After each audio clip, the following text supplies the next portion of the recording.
찬송가 210장 찬송하겠습니다. 찬송가 210장입니다.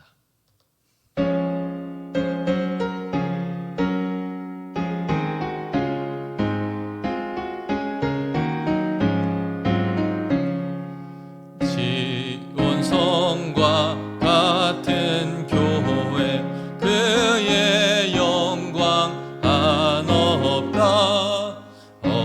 허락하신 말씀대로 주가 친히 세웠다. 반석 위에 세운 교회 흔들 자가 누구랴. 모든 원수 애워싸도 아무 근심 없도다. 생명샘이 솟아나와 모든 성도 마시니 언제든지 흘러넘쳐 부족함이 없도다. 이런 물이 흘러가니 목마른 자 누구랴. 주의 은혜 풍족하여 넘치고 또 넘친다. 주의 은혜 내가 받아 시온 백성 되는데. 세상 사람 비방해도 주를 찬송하리라.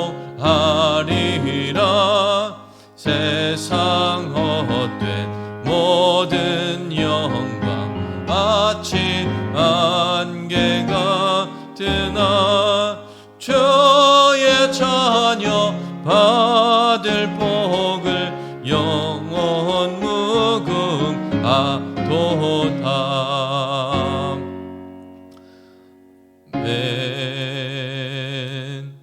잠시 기도하겠습니다. 하나님, 죄 허물로 죽었던 우리에게 새 생명을 주시고 그리스도의 몸된 교회로 불러주심에 감사합니다. 오늘 시간 우리가 비록 함께 모여 예배하지는 못하지만 온라인으로 하나님의 말씀을 상고하고자 합니다. 성령께서 각 성도들의 심령 가운데 깨닫는 은총을 더하여 주시사 교회는 무엇인가, 또 각 지역교회의 영적인 지도자로 세운 목회자는 어떤 존재인가를 분명히 말씀 안에 깨닫는 이 시간 되게 하여 주시옵소서. 그래서 군남교회가 목사는 더욱 목사답게, 성도는 더욱 성도답게 세워져서 하나님의 기쁨이 되는 아름다운 교회, 성령님이 역사하는 교회로 세워지게 하여 주시옵소서. 모든 말씀 예수 그리스도 이름으로 기도하옵나이다. 아멘. 할렐루야. 오늘 또 영상으로 이렇게 함께 예배하게 되었는데요. 함께 예배하는 모든 성도님들의 삶 속에 하나님의 크고 놀라우신 사랑이 함께하기를 축원합니다.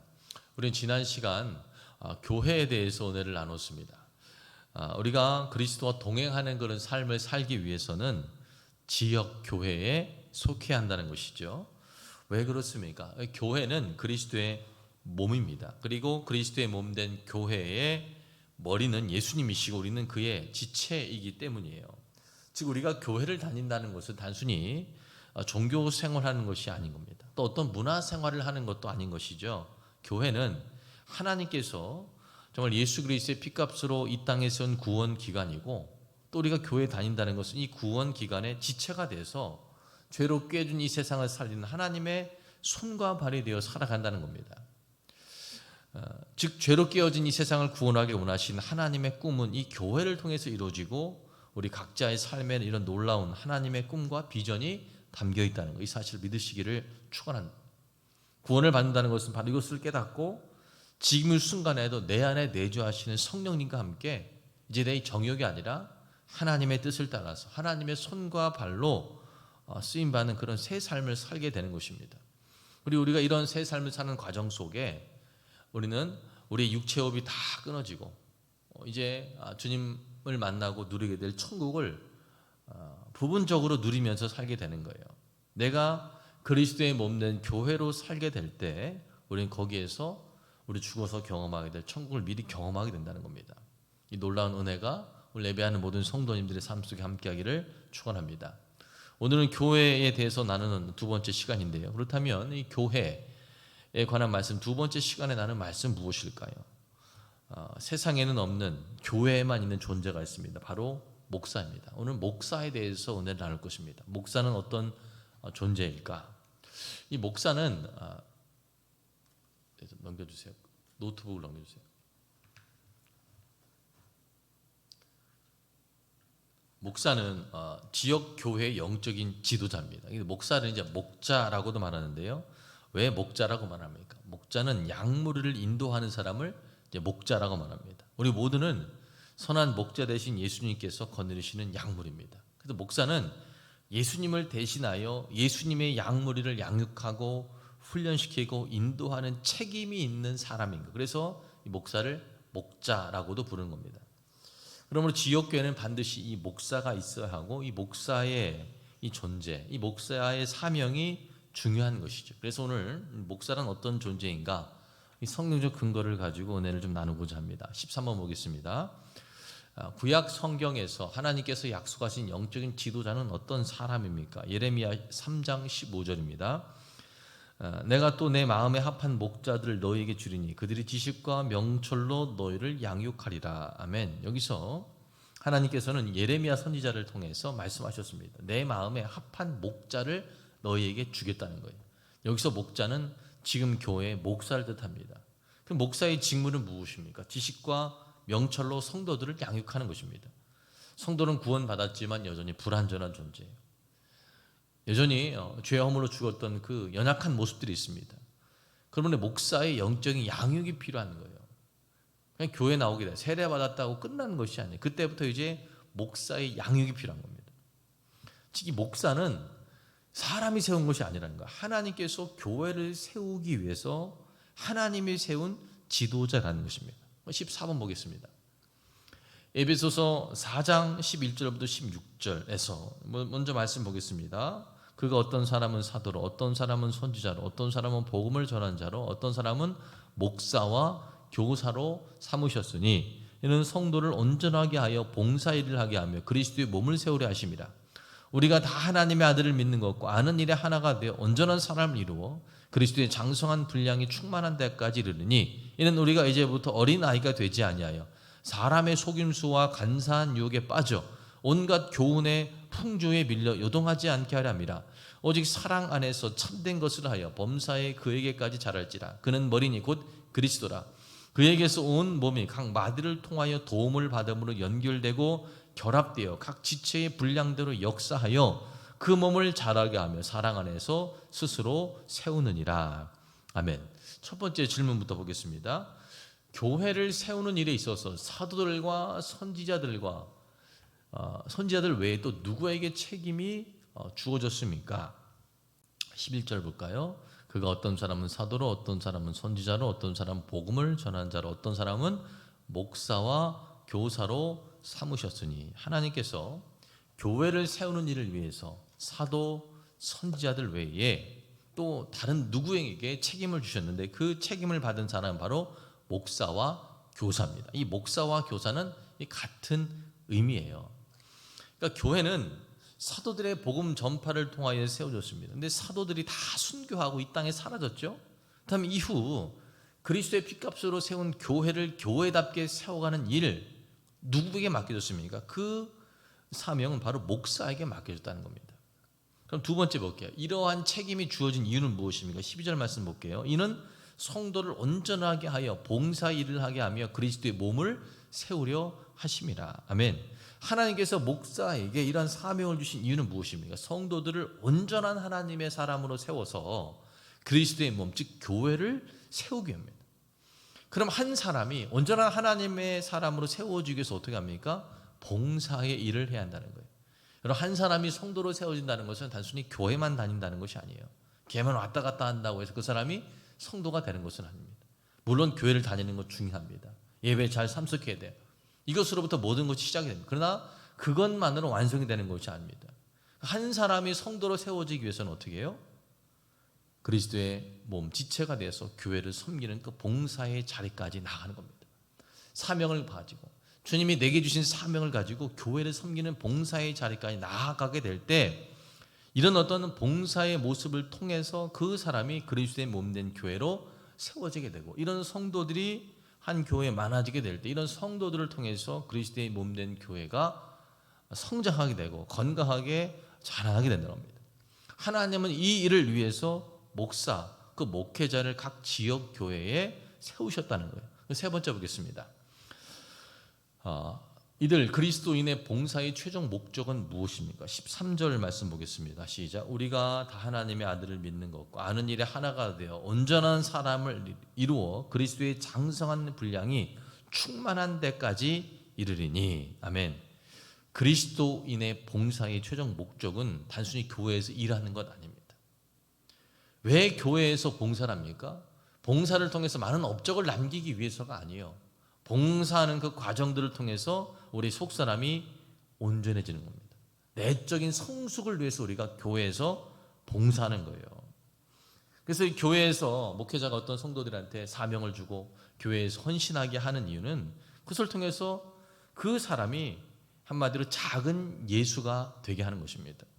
즉 속사람의 변화를 위해서 말씀을 가르치고 교회에서 봉사하게 한다는 겁니다. 여러분, 교회에서 봉사하면 칭찬만 있는 것이 아닙니다. 때론 내가 열심히 최선을 다해 교회에서 정말 내 것을 들여 헌신했지만 억울한 일을 당하고 속상한 일을 당할 때도 있습니다.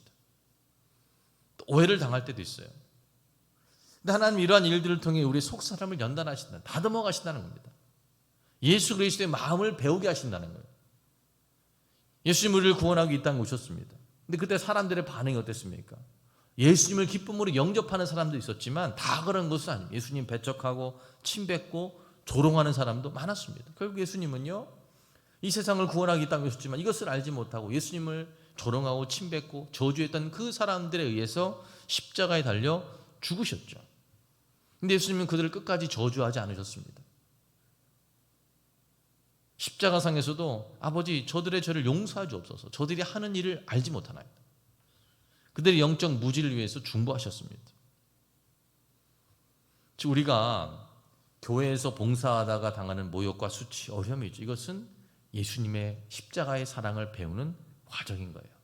그래서 목사는 한 사람이 작은 예수가 될 때까지 그 사람을 말씀으로 사랑으로 양육하면서 주님의 그 모습을 본받은 봉사자로 키우는 것입니다. 이것을 위해서 목사가 존재한다는 것입니다. 15번 보겠습니다. 교회의 지도자들은 그들의 책임을 어떻게 받아들여야 합니까? 그렇다면 이런 사명을 받은 교회 지도자, 목사는 이 책임을 어떻게 받아들여야 할까요? 베드로전서 5장 2절 보겠습니다. 시작. 이 말씀 특별히 표준 3번역으로 제가 준비했습니다. 보겠습니다. 시작. 여러분 가운데 있는 하나님의 양떼를 먹이십시오. 억지로 할 것이 아니라 하나님의 뜻을 따라 자진하여 하고 더러운 이익을 탐하여 할 것이 아니라 기쁜 마음으로 하십시오. 아멘. 목회자가 하나님께서 맡기신 양무리를 어떻게 그리스도의 장성한 분량까지 성장할 수 있도록 그들을 가르쳐야 합니까? 첫 번째는 억지가 아니라 자진하는. 목사라고 다 자진하는 마음으로 목회를 하는 것이 그렇게 해야 되지만 아닌 분도 있어요.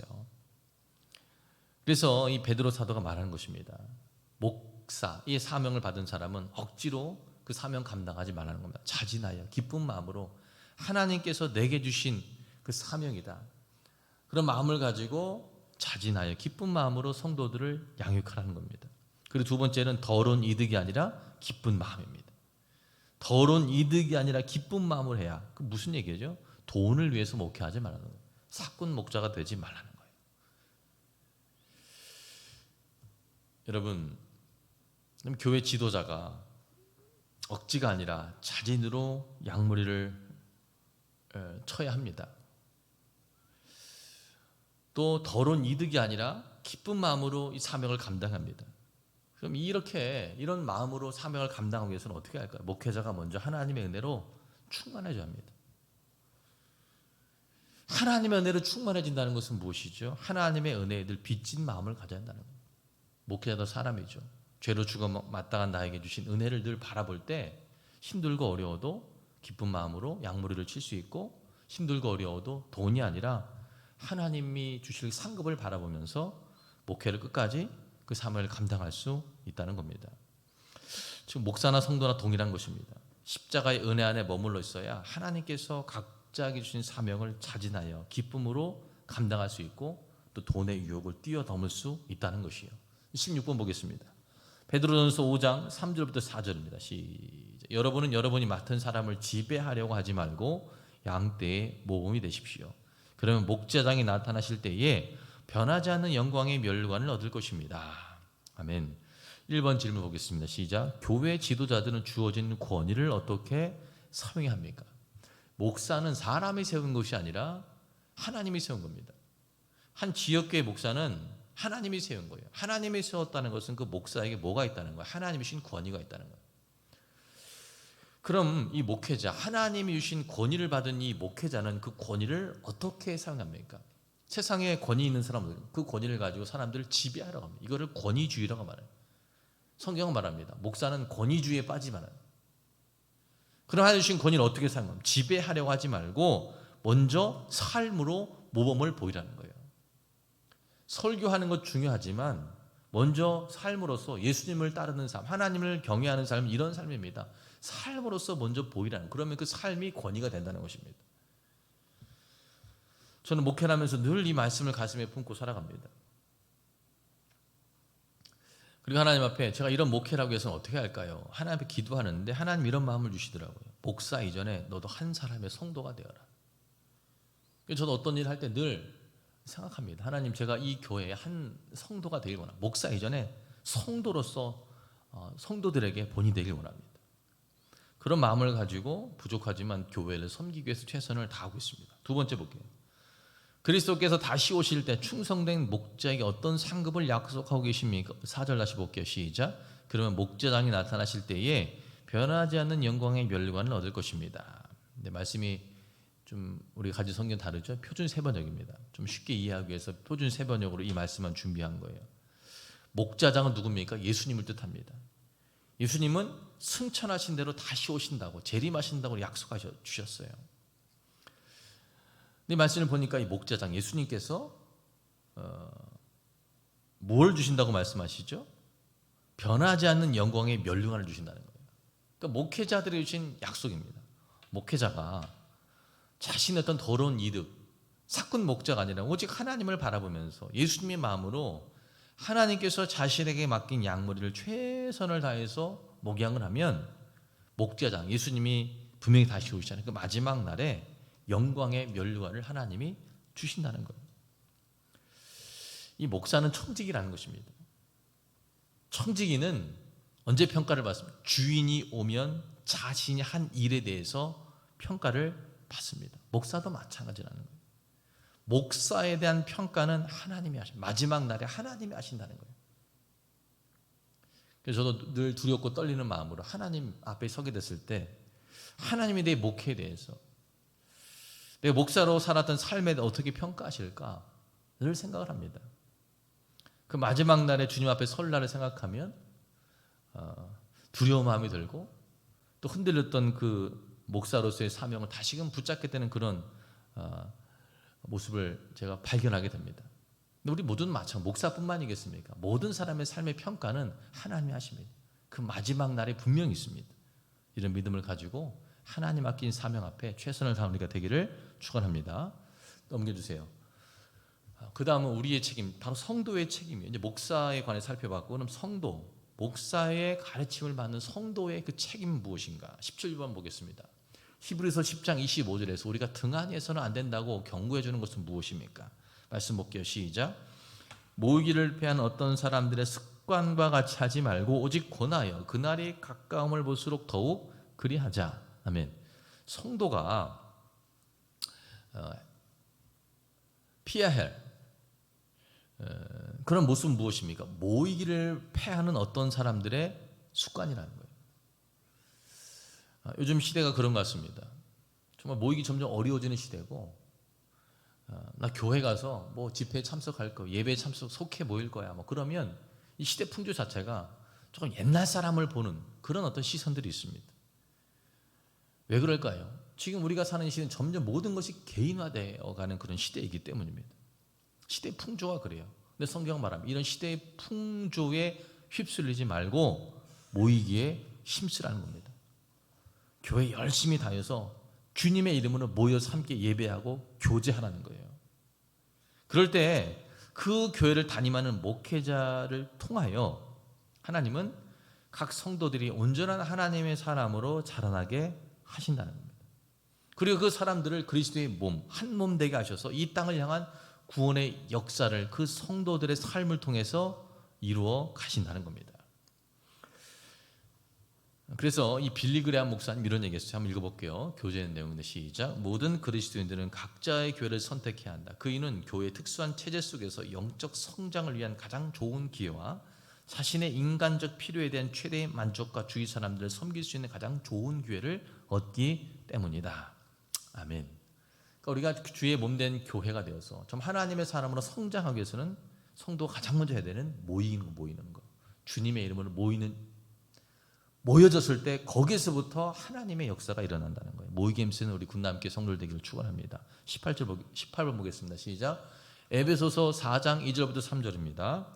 모든 겸손과 온유를 하고 오래 참음으로 사랑 가운데 서로 용납하고 평안에 매는 줄로 성령이 하나 되게 하신 것을 힘써 지키라. 우리는 이 말씀에서도 성도의 책임이 무엇인가? 첫 번째, 성도의 책임이 무엇입니까? 3절 볼게요. 시작. 평안에 매는 줄로 성령이 하나 되게 하신 것을 힘써 지켜라.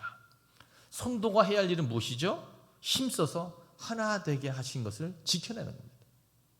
예수 그리스도의 십자가가 우리를 서로 분열하고 갈라넣었던 그 영적인 장벽들을 무너뜨려 주셨습니다. 예수의 피가 우리를 하나 되게 하셨어요. 성도는 이 예수님의 은혜로 하나 된 것을 힘써 지켜내는, 즉 교회를 분열시키지 않고 한 몸 되게 하는 것, 이것이 성도가 해야 할 가장 중요한 책임이라는 겁니다. 근데 이것이 쉽지 않아요. 하나 돼야지 한다고 하나 되던가요? 그럼 어떻게 하나 되게 하신 것을 지켜나갈 수 있을까? 2절 말씀 보겠습니다. 2번 볼게요. 시작. 모든 겸손과 온유하고 오래 참음으로 사랑 가운데서 서로 용납하고. 사도 바울이 말합니다. 어떻게 교회의 하나됨을 지켜낼 수 있는가? 그 답이 있어요. 답이 무엇입니까? 모든 성도가 겸손과 온유와 오래 참음, 사랑으로 서로를 용납하라는 겁니다. 나와 다른 부분이 있어도, 좀 내 마음에 들지 않는 부분이 있어도 용납, 품어주라는 거예요. 좀 찔리더라도 안아주라는 것입니다. 그럼 이 서로 용납하는 사랑을 통해서 그리스도의 몸된 교회가 하나 되죠.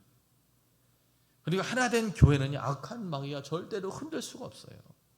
악한 마귀가 그 교회를 깰 수 없는 것입니다.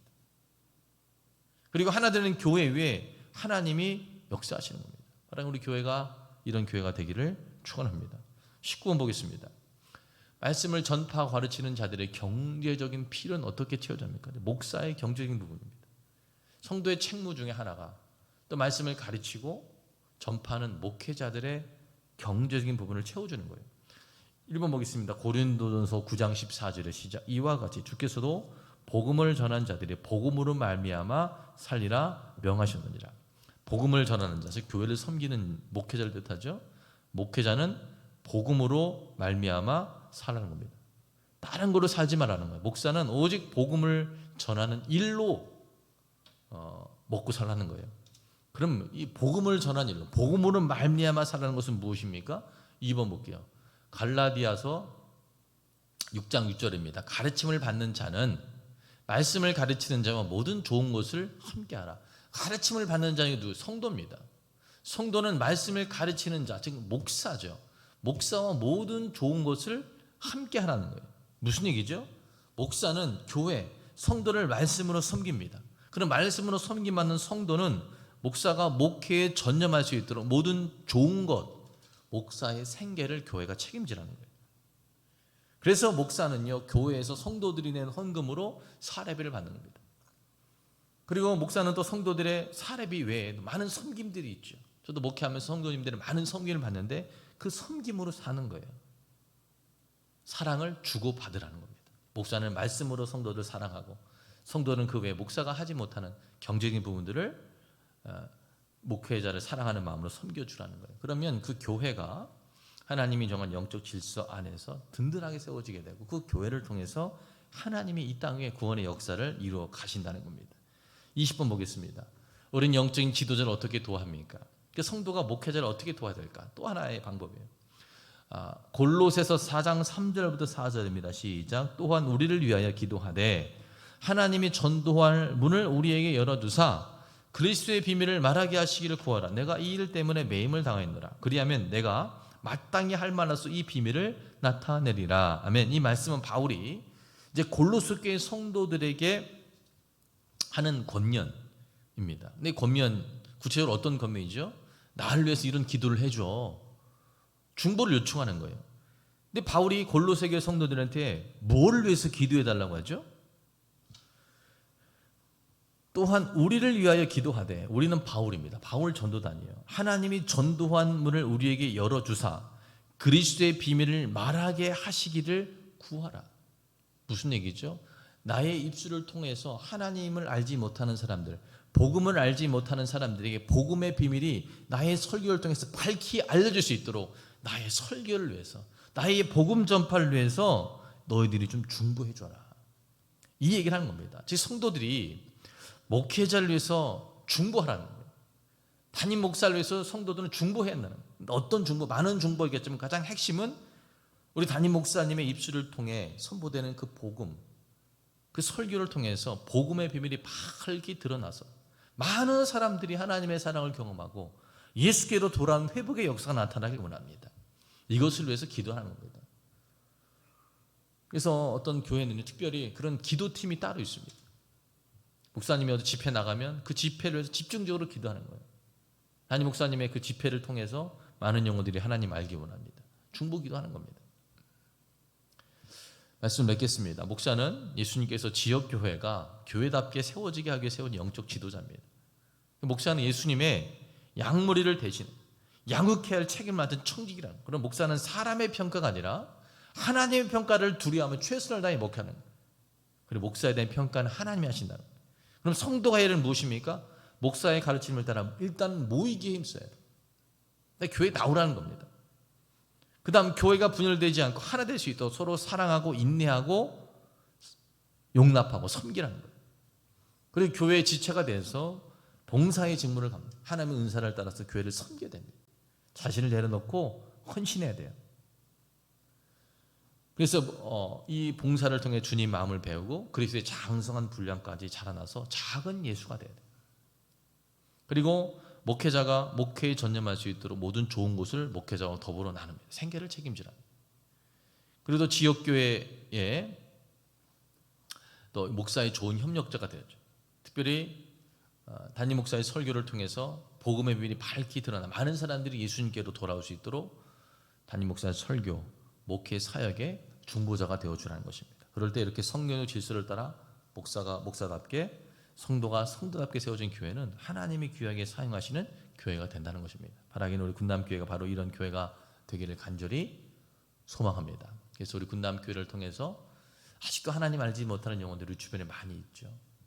또 주님의 은혜가 필요한 곳이 많이 있습니다. 그곳에 하나님의 사랑이 흘러가고 또 복음이 전파되어서 하나님께로 그 영혼들이 돌아오고 회복과 치유의 역사가 이 연천 일대에 일어나기를 간절히 소망합니다. 이것을 위해서 함께 또 기도하고 내 삶을 들여 기쁨을 헌신하는 우리 모두가 되기를 축원합니다. 기도하겠습니다. 오늘 말씀을 통해 은혜 주심에 감사합니다.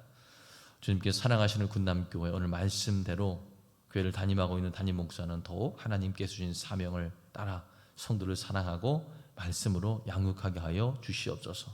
또 가르침을 받은 성도들은 기쁨으로 담임 목회자의 영적인 지도를 따라 예수님을 닮아가고 그리스도의 몸된 교회로 세워지게 하여 주시옵소서. 그래서 목회자와 성도 간의 관계 가운데 서로를 향한 사랑과 신뢰가 더욱 든든히 세워지게 하시고 말씀을 따라 하나 되는 목회자와 성도의 관계를 통해서 우리 군남교회 주신 하나님의 놀라운 계획과 비전이 아름답게 이루어지는 역사가 있게 하여 주시옵소서. 모든 말씀 예수 그리스도의 이름으로 기도하옵나이다. 아멘. 찬송가 208장 찬송하겠습니다.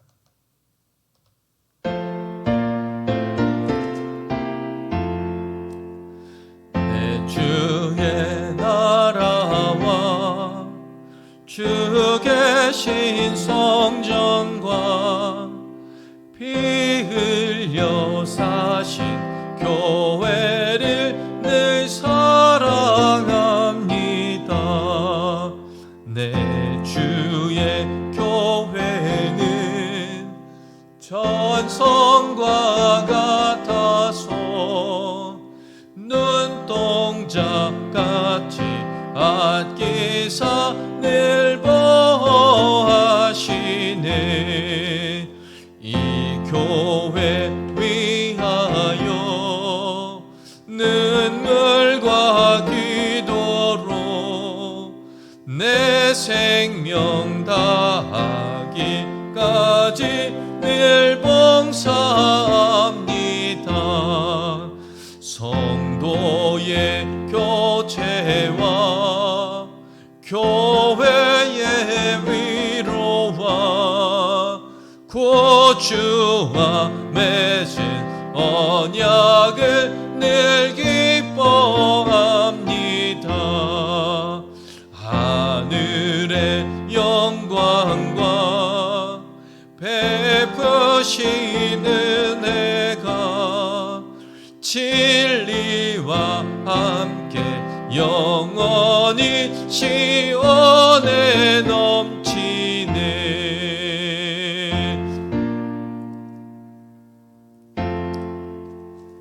주기도문으로 예배를 마치겠습니다.